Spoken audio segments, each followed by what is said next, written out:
اعوذ باللہ من الشیطان الرجیم بسم اللہ الرحمن الرحیم اقرأ بسم ربک الذی خلق خلق الانسان من علق اقرأ وربک الاکرم الذی علم بالقلم علم الانسان ما لم يعلم صدق اللہ العظیم رب اشرح لی صدری ویسر لی امری واحلل عقدۃ من لسانی یفقہوا قولی۔ اس سے پہلے کئی مرتبہ یہ عرض کیا جا چکا ہے کہ حضور پر جو پہلی وحی آئی تقریباً اجماع ہے اس پر کہ وہ یہ 5 آیات ہیں سورہ علق کی۔ آپ کی عمر شریف جب 40 برس کے لگ بھگ ہوئی، حضرت عائشہ صدیقہ رضی اللہ تعالی عنہا کی روایت میں یہ ساری چیزیں موجود ہیں، تو خلوت گزرنی محبوب ہو گئی، غور و فکر کا غلبہ ہو گیا۔ پھر آپ غار حرا میں جا کر کئی راتیں کئی دن قیام فرما ہوتے تھے، اور شارحین حدیث کا اس پر اجماع ہے کہ وہاں آپ کیا کرتے تھے؟ کان صفت و تعبدہ فی غار حرا تفکر والاعتبار، غور و فکر، سوچ بچار۔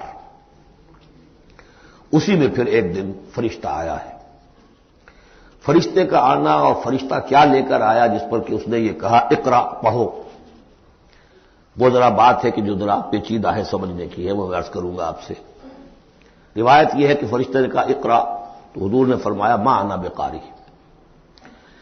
فرشتے نے اپنے ساتھ بھیچا لگا کر سینے کے ساتھ، پھر چھوڑ دیا، کہا کہو اقرا۔ حضور نے پھر کہا میں ما انا بقاری۔ تیسری مرتبہ پھر کیا، 3 مرتبہ کرنے کے بعد پھر یہ اقرا بسم ربک الذی خلق۔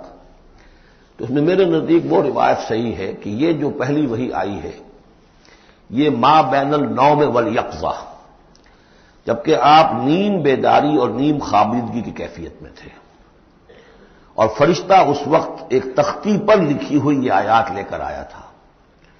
ورنہ ظاہر بات ہے کہ آدمی پڑھا ہوا نہ ہو تب بھی اسی کی اپنی زبان میں کہا جا رہا ہو کہ یوں کہو، تو وہ تو کہنا مشکل نہیں تھا۔ 40 برس کی عمر تھی آپ کی، کوئی آپ بچے تو نہیں تھے، کوئی شے تھی کہ جس کو پڑھنا تھا۔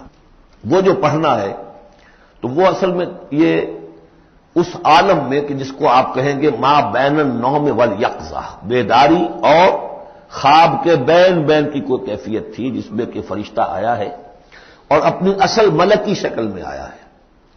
اس لیے کہ پھر اس نے جب وہ بھی کوئی چیز لکھی ہوئی لایا ہے، روایتوں میں آتا ہے سونے کی تختی تھی جس پر یہ آیات لکھی ہوئی تھی، تو اس پر آپ نے کہا ما انا بقاری، میں تو پڑھا ہوا نہیں ہوں۔ اب بات اس کے ساتھ مطابقت رکھتی ہوئی ہے، لیکن پھر جو سینے کے ساتھ بھیچا ہے 3 مرتبہ، تو اس سے گویا کہ آپ کے اندر وہ استعداد پیدا ہو گئی، پھر آپ نے اس کو پڑھا۔ اور یہ میں یاد دلاتا ہوں کہ میں نے جب کہا تھا کہ جب دوسری وحی فترت کے بعد آئی ہے سورہ مدثر کی، تو حضور نے جب دیکھا تھا کہ اب یہ افق اعلیٰ پر یا افق مبین پر حضرت جبرائیل نظر آئے، کیسے پہچان لیا؟ وہی فرشتہ جو غار حرا میں آیا تھا، تو وہاں بھی وہ اپنی اصل ملکی شکل میں تھے، لیکن وہاں جو رؤیت حضور کو حاصل ہوئی تھی وہ پوری بیداری کی حالت کی نہیں تھی، ما بین النوم والیقظہ، یعنی کچھ نیم خوابی اور نیم بیداری کی کیفیت تھی، لیکن دیکھ لیا تھا حضرت جبرائیل کو ان کی اصل ملکی شکل میں اس وقت۔ لہذا پھر جب وہ پہاڑ سے اترتے ہوئے یا محمد کی صدا آئی، اور پھر آپ نے 2 مرتبہ تو ادھر ادھر دیکھا، کوئی نظر نہیں آیا، تو آپ کو کچھ خوف سا بھی طاری ہوا۔ پھر اچانک نگاہ اٹھی تو دیکھا کہ وہی فرشتہ کہ وہی کے جو غار حرا میں آیا تھا، اس طرح ہے کہ آسمان زمین کے مابین افق پر، اور اس طرح سے کہ پورا افق بھر گیا۔ تو یہ ہے اس کا پس منظر۔ اقرا بسم ربک الذی خلق، پڑھو اپنے اس رب کے نام سے جس نے پیدا کیا۔ خلق الانسان من علق، انسان کو پیدا کیا اس نے اس جوں کی طرح کی چیز سے کہ جو رحم مادر میں چمٹ گئی تھی۔ اقرا وربک الاکرم، پڑھو اور تمہارا رب بہت کریم ہے، بہت کریم ہے، بہت مہربان ہے۔ الذی علم بالقلم، جس نے کہ تعلیم دی ہے قلم کے ساتھ۔ عام انسانی تعلیم قلم کے ذریعے سے ہے، حضور کے لیے قلم کے درجے میں فرشتہ ہے، فرشتے کے ذریعے سے حضور کو سکھایا گیا ہے۔ علم الانسان ما لم یعلم، اور انسان کو سکھایا ہے جو کچھ کہ وہ نہیں جانتا تھا۔ اس وحی سے، جیسا کہ میں نے بارہا عرض کیا ہے، اب 25واں 26واں دن ہے آج، کہ اس سے آپ کی نبوت کا ظہور ہو گیا۔ نبی تو پیدائشی طور پر نبی ہوتا ہے، لیکن اس کا ظہور ہوا ہے اس وحی کے ساتھ۔ البتہ اس میں کوئی تبلیغ کا حکم نہیں ہے، وہ تو پھر جب وہ وحی آئی ہے، جب کہ فرشتے کو دیکھا ہے افق اعلیٰ پر، افق مبین پر، اس کے بعد جب گھر گئے ہیں اور پھر آپ کمبل اوڑھ کر لیٹ گئے ہیں، دہشت کی کیفیت طاری تھی. پھر وہ سورہ مدثر کی آیات نازل ہوئی، یا ایھا المدثر قم فانذر وربک فکبر. وہاں سے پھر آپ کی رسالت کا آغاز ہوا کہ اے لحاف میں لپٹ کر لیٹنے والے، اب کھڑے ہو جاؤ، انذار کرو، خبردار کرو لوگوں کو، اور اپنے رب کی کبریائی کا اعلان کرو اور اس کی کبریائی کے نفاذ کی جد و جہد کرو. یہ ہم پڑھ چکے ہیں کل سورہ مدثر میں. اس کے بعد میں نے عرض کیا تھا سورہ مدثر ہی میں 7 آیتوں میں حضور سے خطاب کے بعد پھر 3 آیتیں تھیں. فَإِذَا نُقِرَ فِي النَّاقُورِ فَذَلِكَ يَوْمَئِذٍ يَوْمٌ عَسِيرٌ عَلَى الْكَافِرِينَ غَيْرُ يَسِيرٌ. یہاں پھر دیکھیے، یہاں اب 3 آیتیں آ رہی ہیں، یہ آخرت کا فلسفہ بیان کر رہی ہیں. کَلَّا إِنَّ الْإِنسَانَ لَيَطْغَىٰ. کوئی نہیں، انسان طغیانی پر، سرکشی پر، زیادتی پر، ظلم پر، تعدی پر آمادہ ہو ہی جاتا ہے. کیوں ہو جاتا ہے؟ وہی حساس اور ذہین آدمی جو بیٹھا غور کر رہا ہے کہ یہ کیا ہو رہا ہے معاشرے میں، کیوں ظلم ہو رہا ہے، کیوں تعدی ہو رہی ہے، کیوں غلط روی لوگوں نے اختیار کی ہے. ہو جاتا ہے انسان. کیوں ہو جاتا ہے؟ الراہ استغنا، وہ اپنے آپ کو دیکھتا ہے کہ اس پر پکڑ کوئی نہیں. انگارہ زبان پر رکھوں گا تو جل جائے گی، جھوٹ بولوں گا کچھ بھی نہیں ہوگا، اگر میں کہیں زہر کھاؤں گا مر جاؤں گا، حرام کا مال کھاؤں گا کچھ نہیں ہوگا. کہ یہ دنیا جو ہے یہ فزیکل لاز پر چل رہی ہے، یہاں مورل لاز جو ہے آپریٹو نہیں ہے. اخلاقی قوانین ہے تو صحیح موجود، انسان کے نفس میں ہے، یہ اچھائی یہ برائی، لیکن دنیا جو چل رہی ہے اس میں ان اخلاقی قوانین کا کوئی دخل نہیں ہے. وہ صرف فزیکل لاز پر چل رہی ہے. آگ جلا دے گی اور جھوٹ سے کچھ بھی نہیں ہوگا، چھالا بھی نہیں ہوگا. اور آپ نے اگر کہیں پر سنکھیا کھا لیا تو مر جائیں گے، اور آپ حرام خوری جتنی چاہے کرتے جائیں کچھ نہیں ہوگا. یہ جو ہے کہ moral law is not operative, جبکہ فزیکل لا آپریٹو ہے. اس وجہ سے انسان جو ہے سرکشی پر، تعدی پر آمادہ ہو جاتا ہے. اب اس کا علاج کیا ہے؟ ان الی ربک الرجعی. یہ عقیدہ کہ تمہیں اپنے رب کی طرف لوٹ کر جانا ہے، حساب کتاب ہوگا، جواب دہی ہوگی. یہ یقین اگر دل میں بیٹھ جائے تو سیلف سینسر ہو جائے گا اس کے اپنے اندر. کوئی کام ایسا نہ کروں جس کی جواب دہی نہ کر سکوں. جانا ہے. گویا کہ حل جو ہے اس پورے معاملے کا، کسی معاشرے میں اخلاقی زوال آ چکا ہو تو صرف ایک ہے، اور وہ ہے آخرت کا یقین اگر ہوگا کہ ہر چیز کی جواب دہی ہوگی، حساب کتاب ہوگا. جس نے کوئی ذرے کے ہم بدل نیکی کمائی ہوگی وہ اس کو موجود پائے گا، اور ذرے کے ہم بدل بدی کمائی ہوگی. فمن یعمل مثقال ذرۃ خیرا یرہ ومن یعمل مثقال ذرۃ شرا یرہ. جب تک یہ نہیں ہوگا، واقعہ یہ ہے کہ انسان جو ہے ظلم، تعدی، جہاں کہیں بھی ہاتھ پڑ سکتا ہے کوئی نہ کوئی غلط حرکت کرے گا. اب اس کے بعد تیسرا حصہ وہاں تھا ولید بن مغیرہ سے متعلق، اور یہاں تیسرا حصہ جو ہے وہ متعلق ہے ابو جہل کے.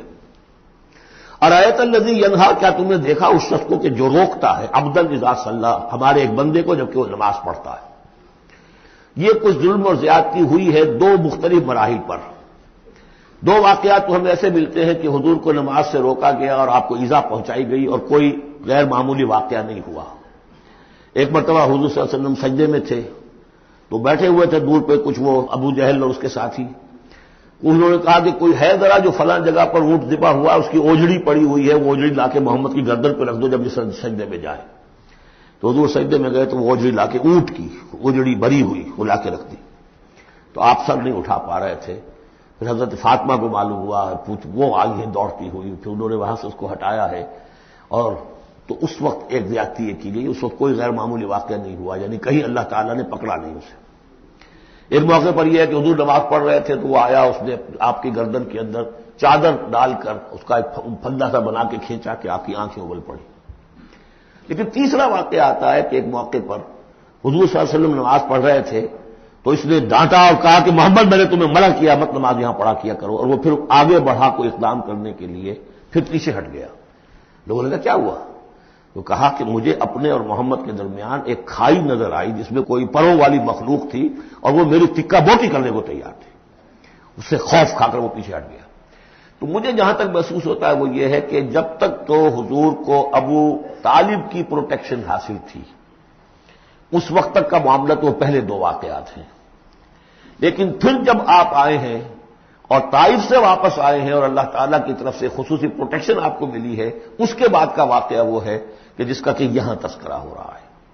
ارایت الذی ینہا، کیا تم نے دیکھا اس شخص کو جو روکتا ہے عبدن ہمارے ایک بندے کو اذا صلی جبکہ وہ نماز پڑھتا ہے، ارایت ان کان علی الہدی، کیا تم نے غور کیا اگر وہ شخص ہوتا ہدایت پر، یہی ابو جہل ہدایت کے راستے پر کاربند ہوتا، او ہمارا بالتقوی، یہ ہمت والا آدمی ہے، جرت والا آدمی ہے، بخیل نہیں تھا، اس نے یہی کہا تھا کہ بنی ہاشم نے اگر لوگوں کو غریبوں کو کھانے کھلائے ہم نے ان سے بڑھ کر کھلائے، ابھی تک تو ہم کندھے سے کندھا ملا کر آ رہے، وہ بخیل نہیں تھا، پھر جری تھا، بہادر تھا، میدان جنگ میں گیا ہے، لیڈ کیا ہے لشکر کو اپنے، اور جب گردن کاٹنے لگے تھے تو کہا تھا ذرا نیچے سے کاٹنا تاکہ نیزے کے اوپر چڑھاؤ گے تو معلوم ہو کہ اونچی گردن ہے کسی سردار کی گردن ہے، تو یہ چیزیں اس کے اندر تھیں، مرد میدان تھا، لیکن یہ ہے کہ وہ جو صدق بالحسنی والے معاملے پہ آ کے مار کھا گئے، لیکن یہ کہ اگر یہی شخص ایمان لے آیا ہوتا، ہدایت پر ہوتا، تقویٰ کی تعلیم دیتا، تو آپ سمجھیے پھر کیا ہوتا، گویا کہ ایک اور عمر فاروق مل گیا ہوتا اس امت کو،